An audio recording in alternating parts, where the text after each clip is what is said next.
Pressure. It's something we all face in life.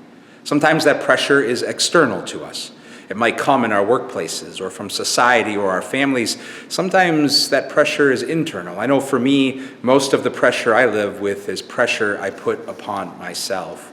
And if I'm honest with you, I don't typically handle a lot of pressure very well. I wish I was one of those people who thrived on pressure, but that's just not the case. Sometimes I think I can, and I rely on wisdom or quotes that try to spin pressure in a positive light, like the quote, "No pressure, no diamonds."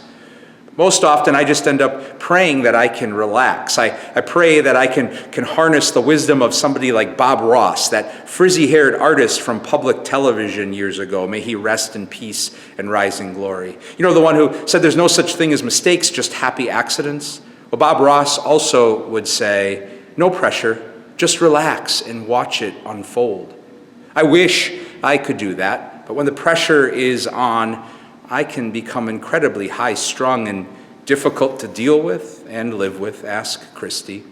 And in those moments, I need a grace, I need a strength beyond what I can provide to help me alleviate some of that pressure in holy and life-giving ways.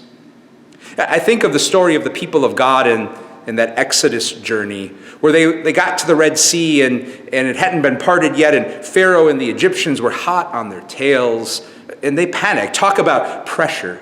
And in response to that, in verse 14 of chapter 14, Moses turned to the people and said, "The Lord will fight for you. All you have to do is keep quiet." Moses' way of telling the people, relax. This pressure doesn't all have to be on you. There's a deeper love that you belong to who's fighting for you, who's longing to redeem and renew you.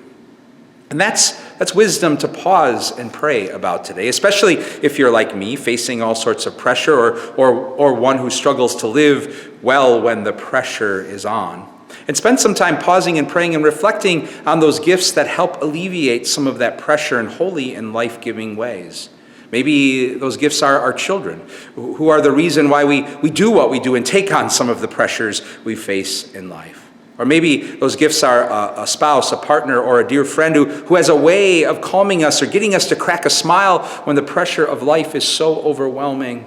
Or again, maybe it's found in a hobby or exercise or mindfulness meditation or yoga or some deep breathing or a simple walk to collect ourselves.